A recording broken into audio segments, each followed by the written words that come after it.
I think one or two things is going to happen.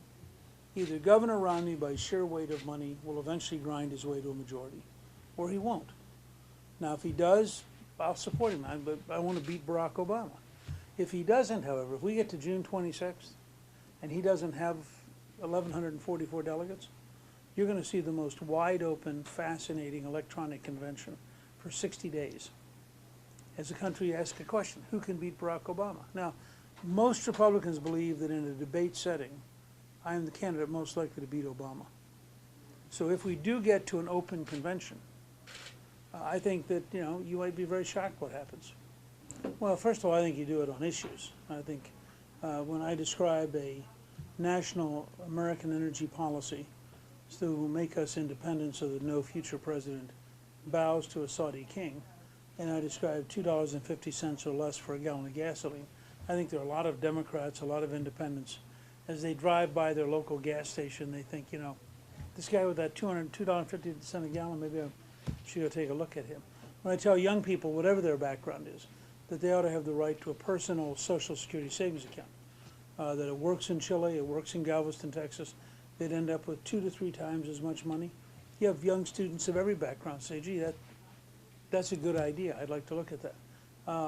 When you look at the size of Obama's deficits and you translate it into how much you're going to pay in taxes for interest on the debt, and that we ought to get back to a balanced budget, and I'm the only speaker in modern times to balance the federal budget for 4 straight years, you get people paying attention, which includes a lot of independents and a lot of conservative Democrats. So I think it's got to be an issue and solution-oriented campaign, not just a personality campaign. I'm always suspicious of the bureaucracy picking winners and losers. I'm perfectly happy to have subsidies if you say, we're going to have a tax break for buying electric cars, okay? And whoever's really smart at building an electric car can go get the tax break. But when you start having the bureaucracy or the politicians say, I'm going to pick company A and not company B, the Solyndra problem, the fact is bureaucrats aren't very good venture capitalists. They don't have the right instincts, they don't have the right background, they don't have the right knowledge. They can't measure what's a good idea, what's a bad idea. And I'm for new companies and I'm for new ideas. And I think there's a role for electric cars, there's a role for natural gas cars. I think there's going to turn out to be a role for flex fuel cars, and there's probably going to be a role for fuel cells, which are Germany, Japan, China are all working on. So there are a lot of, we're going to see a breakout. People forget that back before 1910, you had the Stanley steamer, and you had all sorts of people trying to develop electric cars all the way back then, and then internal combustion engines just turned out to be much cheaper and much more reliable. Well, I'm not for race to the top. I worked with Arnie on the issue of charter schools, and I am very much for every state adopting charter schools. But I'm not for centralized federal power over education. I'm for decentralizing it back to parents and teachers.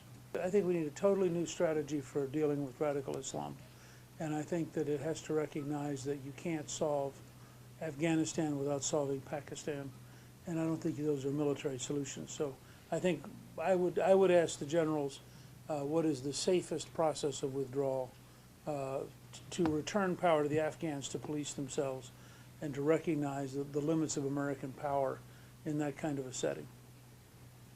Let me say one other thing, which I probably should have opened with. I don't know how much it's penetrated yet, but I think what the president said to the president of Russia is astounding.